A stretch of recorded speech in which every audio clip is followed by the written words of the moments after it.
Kinday ko, so ito na nga, maaga na naman nagising ang inyong Inday Maria for today's video dahil ako ay pupunta sa Caloocan High. Dahil kasama lang naman ako, actually hindi talaga ako yung asawa ko, na mabibigyan ng financial and rights assistance na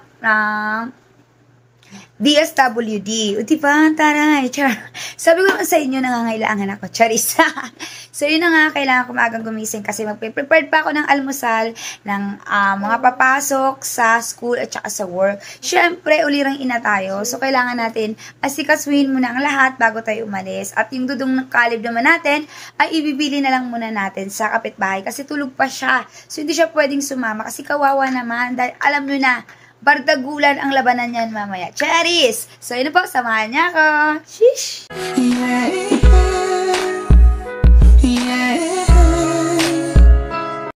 So, ito na nga mga kinday ko. Kami nga ay nasa biyahe na papunta sa may Caloocan High. Kitang-kita nyo naman na wala talagang bumabiyaheng mga jeep.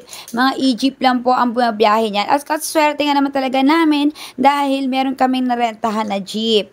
O diba? Kaya medyo maganda yung biyahe papunta doon. Hindi kami masyadong stress. At pag uwi, syempre meron kaming mga dalang ayuda. Oh my gosh! Kaya, hindi kami mahirapan sa pag-uwi namin kasi meron na kaming jeep na masasakyan. Alam nyo naman, ang 25 kilos na bigas ay hindi ganun kagaanan. Pero syempre, tuwang-tuwa ang iyong Inday Maria. Dito na kami sa may Caloocan High. Sobrang haba ng pila. Ba talaga pag-ayuda? Oo, kahit 500 yun. Sobrang haba ng pila, kaya ito, pipila muna ang inyong Inday Maria bago makapasok sa my court. Hi, te! Tama. Zone 4.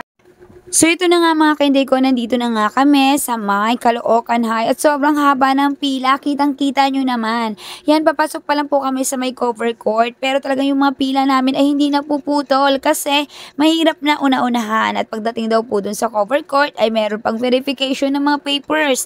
At pagdating nga namin dyan mga kainday ko, ay Diyos mio, na-reject ang inyong Inday Maria dahil wala akong indigency. So, ayun, dali-dali kong tinawagan si Mr. para siya ang pumunta at siya na lang kumuha ng kanyang ayuda. O diba? Kanya naman kasi yun, hindi sa akin. Charis.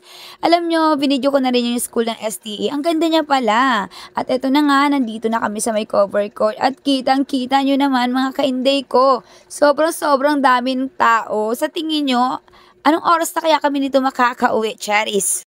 Sa sobrang haba nga ng pila mga kanday ko ay nabutan kami ng alas 2 ng hapon. 7 AM ang call time para pumunta dyan. Pero yung iba kasi mga kanday ko ay sobrang aga nandiyan na dahil alam na nga na kasi nila na sobrang haba ng pila. Kasi pang third batch na daw po kasi ang mga bibigyan ng rice assistance na yan.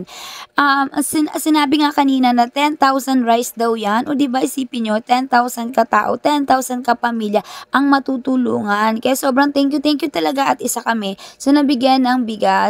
Ang mahal na kasi ng bigas ngayon, sobra. Minsan nga, bumibili lang ako ng 1 hanggang 5 kilo dahil hindi ko na kayang bumili ng isang sakong bigas o 25 kilos na bigas katulad noon dahil sobrang hirap talaga at ang mahal na ng bilihin. So, yun na nga, nag-video ako saglit sa labas ng school at nakita nga ng mga estudyante na binivideo ko sila at grabe naman, talagang nakipag-cooperate sila. May pa-hi-hi pa sa inyong Inday Maria. So, yan, shoutout sa iyo, kuya. Ayan.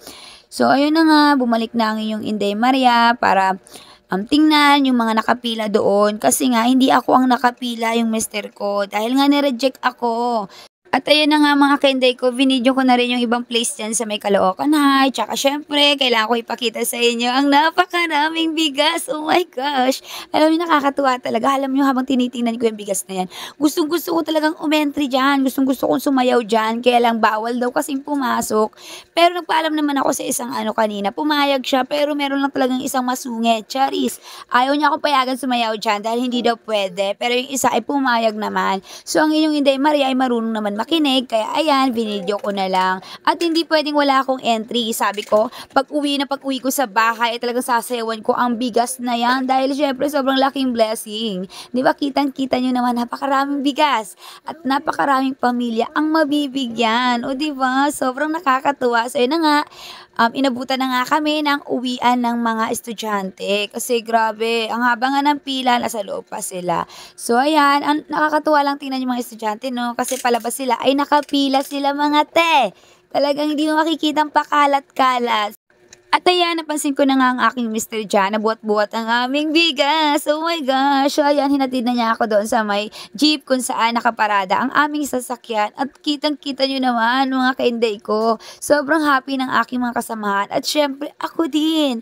Kaya syempre magpapawala ba tayo ng entry? Kailangan may video tayo para makita natin yung mga kasama natin. Kasi malay mo, iba na pala yung katabi natin. Charis!